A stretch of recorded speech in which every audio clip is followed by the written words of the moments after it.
wadaad mu'adina ayaa gabadh ayuu jeclaaday. waa qiso macquulana. gabadha aabbaheed baa markaa loo doono loo tago lagu yidhi gabadhaada nasiib. markaasuu gabadha ninkaad u doonaysaan waayo.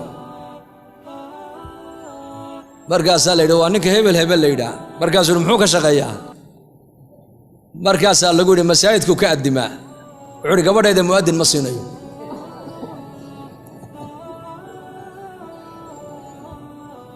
gabadhuna markaa ninkaa runtii waa nin khayr ay ku ogto way iska doonayso way jeclayd. ninkuna gabadha uu jeclaa. ninkii baa loo yimid oo la yidhi warniyo waa odaygii gabadha uu kuu diiday, sababna wuxuu ka dhigay cillad wuxuu odaygu ka dhigay war ninku waa mu'adin. mu'adiniintana waa la ogyaho qol yaro masjidka ku yaalla ayay degan yihiin. gabadheeda ma qolkaabuu rabaa inuu la taga buu yidhi. markaasuu yidhi bal waayahay iska daayo buu yidhi. gabadhii buu yidhi naade waayahay bal adna iska sabir, anna waa sabriya ilaahay aan barino. sanad kadib ayaa ninkii uu fikiray markaa qorshaa ilaahay qalbigiisa ku sharxay. ilaa shay markaad jeclaato ee lagaa hor joogsado hadhi maysida xeelad baad raadinaysaa shayga aad ku gaadhid. markaasuu odayaashiiba u yeedho wuxuu yidhi war ninkii odayga ahaa iigu noqdo oo gabadhii maaragtaane ha la ii doono. markaasaa lagu yidhi war waagii dhoweyd baan meesha ku luggo'nay hana luggoyne adeer masaajidkaaga ka addimo iska fadhi bay ku yidhahdeen. markaasuu yidhi maya ku noqda, waxaad iga gaadhsiisaan odayga uu kiin weydiin doonaaye ku dhahada ninku waa ninkii, laakiin ninkii shaqo fiican buu helay. imika shaquu qabtay. markaasay ku yidhahdeen war shaqadaad qabatay maxay tahay? waa adigan aadaankii uun waday weli addimayeen kugu ognahee shaqadaad qabatay dee aan odayga u sheegnaa bal noo sheeg. waxaad ku tidhaahdaan ninkii mu'adinka aad ku ogeydad gabadha u diidday aqalka boqorka qasrigiisa, qasriga boqorka ninkii shaqo laga siiyo xafiis baa loo dhiibo boqorku la shaqeeyaa. uu yaabay marka odayaashii waxay yaabeen. jawaabtan aanayni siin waxaad ku tidhaahdaan welibana waxaynu odhan doonaa qaybtee baa loo dhiibay, waa shaqo fiicane. waxaad ku tidhaahdaan waxaa loo dhiibay shacabka iyo boqorka ayuu u kala dhaxeeyaayo shacabka ayuu boqorka ku soo xidhaa. waxa uu boqorku doonaya buu shacabkana u sheegaa. intaa igu sheega buu yidhi. waa loo yimid odaygiyo waxaa lagu yidhi ninkii shaquu helay. markaasuu shaqaduu helay boqorka qasriga boqorku ninkii shaqo ka qabtay, shaqo cajiib ah. markaasuu odaygii farxay. yaa waa meel fiicane, meel fiican buu galee.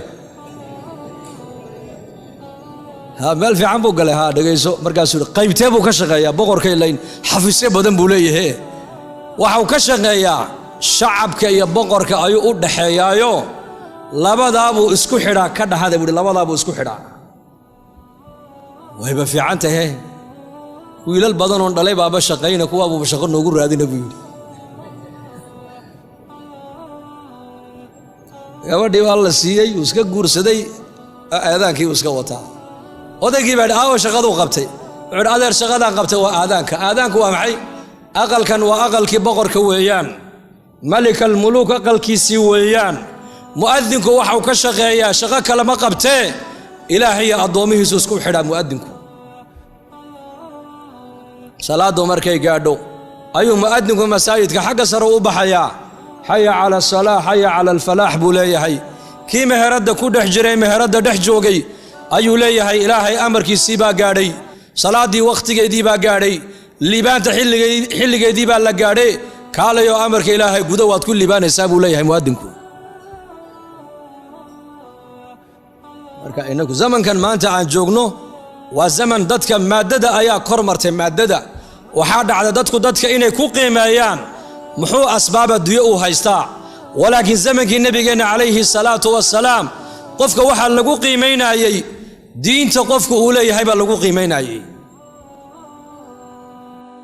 ninbaa u yimiday nin buu u yimiday ansaariya, waa nin ansaariya u yimiday. qisaduna waxay ku taallaa kitaabu imaam axmed masnadkiisa. wuxuu uhi geed timira oo beertaada ku yaallaan u baahan inaan ku tallaalee beertiisaa midha ficnay ee geed timira walaalisiin markaa ku siin maayo geed igu bedel geed midhaha beertayda ku yaalla kuugu bedeli maayo buuhi iska soco ninkii baa nebiga u sheegay sala allahu calayh wasalam walaalkay baan halkeeda timira weydiisto uu isiini waayee nebi allow adigu ii weydii markaa buu nebigu ninkii u yeedhay reer madiina wuxuu idhi nebigaa ku yidhi waryaa geed timiroo beertaada ku yaalla oo xagga beerta hebel xiga markaa buu nebigu yidhi sii markaa buu yaa rasuulallah maya ku siin maayo markaasuu nebigu ku yidhi bicniihi binakhlatin fi ljanna geed timira oo jannada ku yaalla beer timiroo jannada ku taalla haddana ku bedelo markaa buu ku bedelan maayo iska aamusa markaa nebigu sal alla alay wasalam abu daxdax radia allaahu canhu oo meesha fadhiyey oo arrinkaa la socdoo maqlaayay ayaa ninkii iyo u tago wuxuu ku yidhi wanigoo geed timiroo beertaada ku yaallaan u baahanahe beertayda timirta intay la eg tahay oo dhan maygaga wada bedelo geedkaas inta beerteedu ay tahay oo dhan geed timiroo beertaada ku yaalla ma ku bedelan war maad igu ciyaaraysaa wallahi inaan kugu ciyaarayn ee maygu bedeli hawa kugu bedeli kaala beertaydii la wareeg geed timiroo beertaada ku yaalla oo xagga walaalkay beertiisa xiga iigu bedel waa hagaagi qaado adiguna kaala beertii la soo wareeg abu daxdax uu soo socday islaantiisii iyo ubadkiisii oo beerta dhex jooga oo weliba aqalkuu deganaana uga dhisan yahay ayuu u qayliyo wuxuu ku yidhi umu daxdaxeen beertan ilaahay baan xaggiisa u xawilanay aakhiradan u xawilanee ka soo dhex baxo ciyaalka ka soo saar markaabay ku tiri iyadiina xawaaladda beerta aakhiro aad noogu xawishay wallaahi waad ka macayshay bay ku tiri dukaankaaga haddaad tiraahda islaantaada ku tiraahda dukaankii yaraa ee masaariifta aan inooga qaadayay baan miskiidka ku wareejiyey ma kaa yeelaysaa tolkaabay kuugu yeedhaya koran u washay xidhxidha dadku beriga rag iyo haween isku aragti bay ahaayeen dad meel keliya u jeeda bay ahaayeen dadkaas ma kala jeedin ma kala socon way wada socdeen halka nebi maxamed u jeeday saxaabadu u jeedeen halka saxaabigu u jeedo ayay islaantii ilmuhuna u jeedeen markaabay tidhi waad ka macaashtay bay ku tiri maanta tijaaradda ilaahay adigayni dhex martay waad ka macaashtay markaasuu abu daxdax nebigu u yimid calayhi salaatu wasalaam yaa rasuul allah geedkii timirta ahaa ee hebel aad u doonaysay waan keeneen geedkii timirtuu ninkii uu iska diiday ee jannada ku yaalla ii ballanqaad markaabuu nebigu ku yidhi kam min cidqin raddaahin liabi daxdaxin fi ljanna imisaa ilaahay u diyaariyey geeda timira oo intay midhihii bislaadeen ay noqdeen booshaamo ay noqdeen oo jannada ku yaalla ayaa ilaahay abu daxdax u diyaariyey buu rasuulku yidhi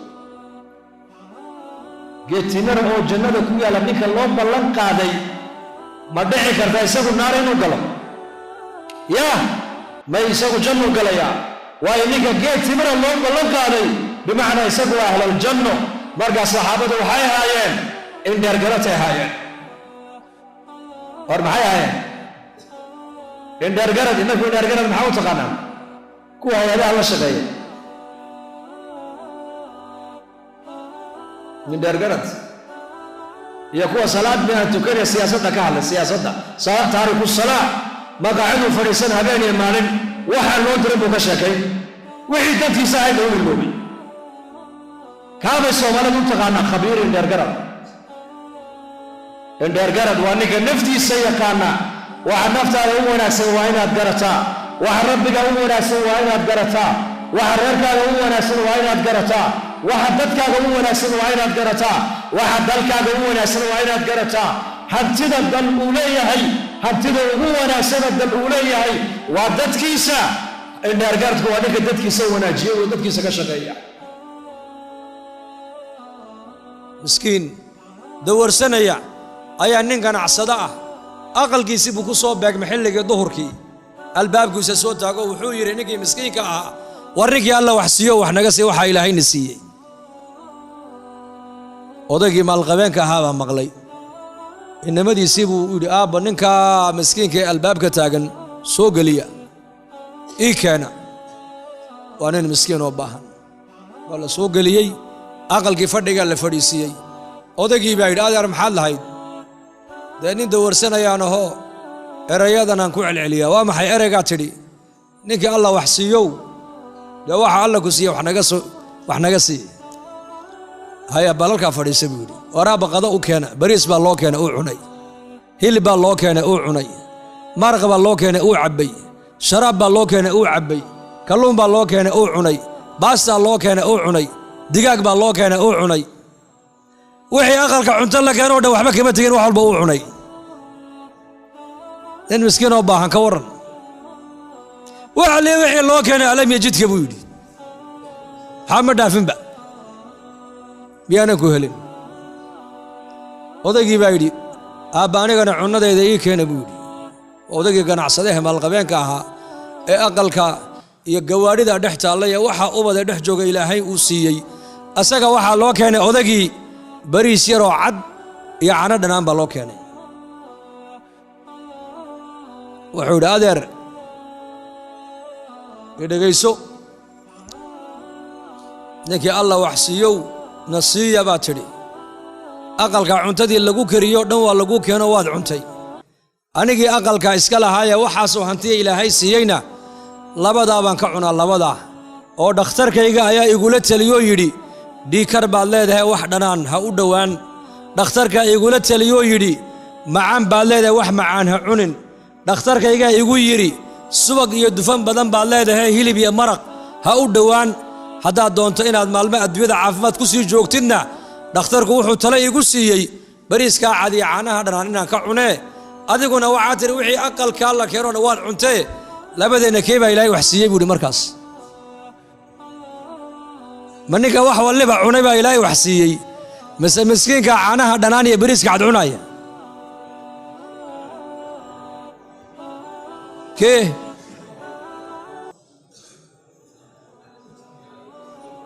allah hayna fahamsiiyo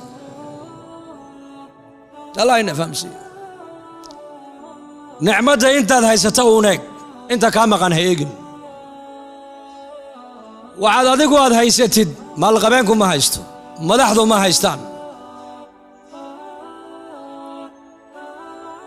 laanna ilaahay baa qaybiya caqliguu qaybiyey oo arsaaqadduu ilaahay qaybiyey oo awlaadduu qaybiyey oo dadnimaduu qaybiyey xataa dadkaa kale dadnimo fiican dadkaa kale ubad fiican dadkaa kale arsaaqad badan dadkaa kale akhlaaq wanaagsan dadkaa kale caqli badan dadkaa kale oqoon badan undur kayfa faddalnaa bacdahum calaa bacdin walalaakhiratu akbaru darajaatin wa akbaru tafdiila sida bini aadamkaan u kala sarraysiina eeg baa lagu leeyahay laakiin waxaad ogaataa baa ilaahay ku leeyahay tafdiil kala sarraynta dambe aakhira bini aadamka aan kala sarraysiinay taasaa fadli badan baa ilaahay taasaa saxi ogaada marka wixii ilaahay adiga uu ku siiyey ilaahay ugu mahadnaq